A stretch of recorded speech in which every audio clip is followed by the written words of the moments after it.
This is a class for BA Part 2nd English Literature students, and we will be talking about the character of uh, Macbeth and Lady Macbeth if they are compared and contrasted. Macbeth and Lady Macbeth are contrasted characters, but they have certain qualities in common also. Referring to their common qualities, there is a critic whose name is Bradley, A.C. Bradley. He has remarked, both are sublime and both inspire for more than other Shakespearean tragic heroes the feeling of awe. They are fired by one and the same passion of ambition, and they support and love one another. They suffer also together, they support and love each other.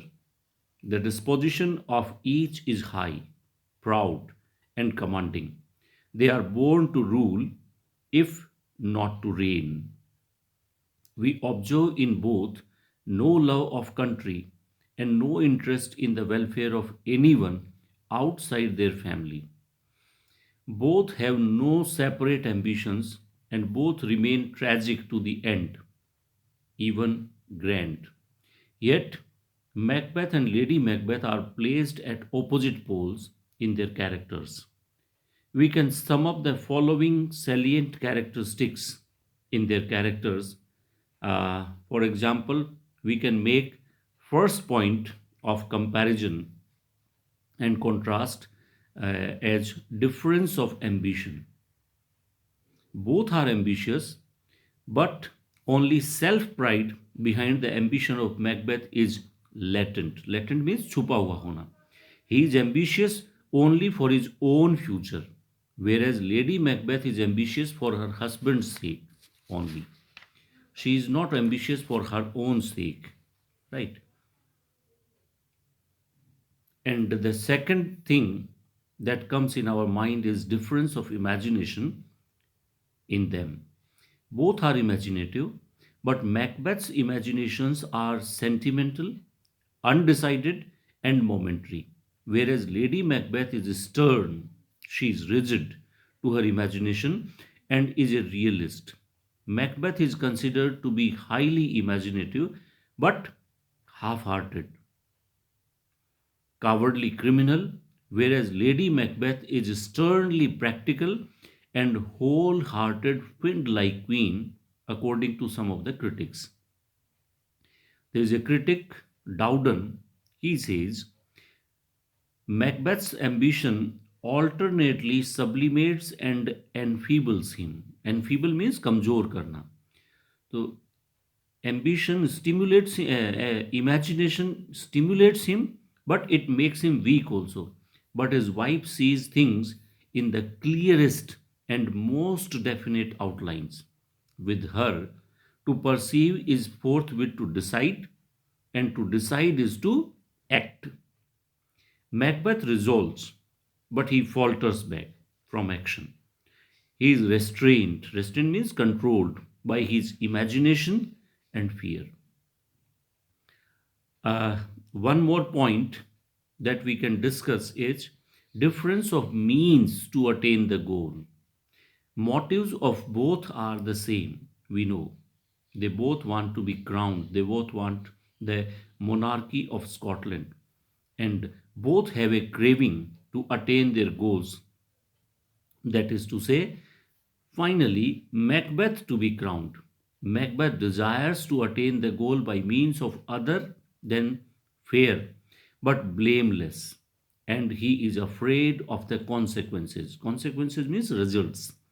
Whereas Lady Macbeth, leaving aside her womanly tenderness and consequences, adopts powers of evil to aid her and give her strength in crime.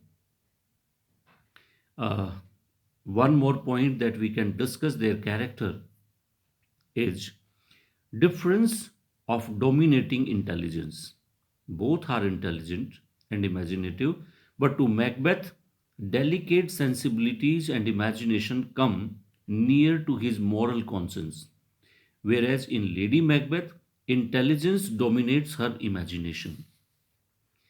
Passionate fancies overdrive Macbeth to the verge of madness, but his sensibilities and conscience is antaratma, inner soul, repress him to go from committing the crime.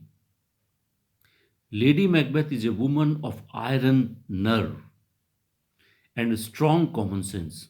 If Macbeth had been equipped with his wife's will and common sense, he would never have given way to the temptation.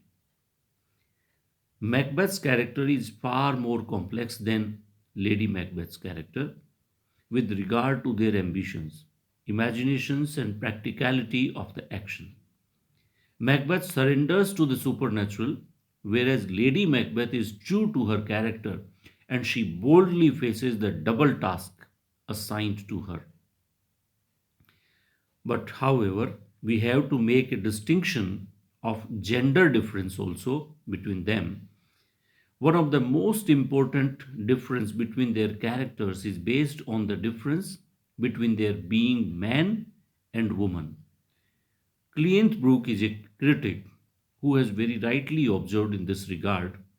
He says, in a man, emotion rarely exists without thought being exercised upon it. Every emotion is bound up with it.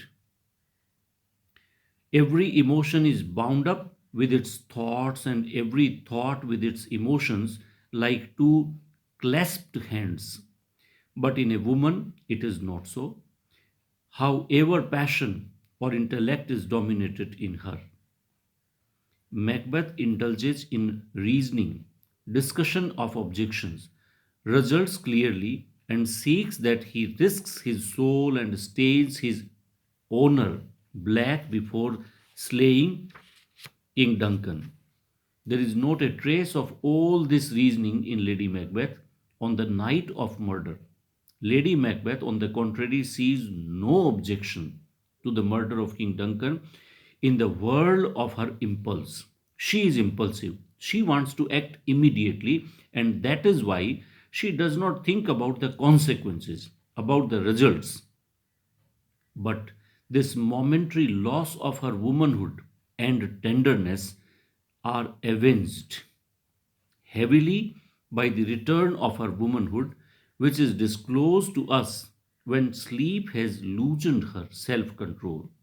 Macbeth, who has faced beforehand all the consequences, is quite free from self reproach, for he has supped full of horrors already, discounted and accepted.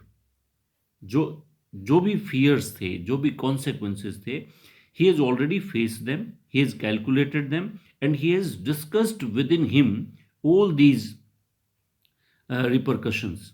And that is why, by the passage of time, when things come to forefront, he is he is not weakened.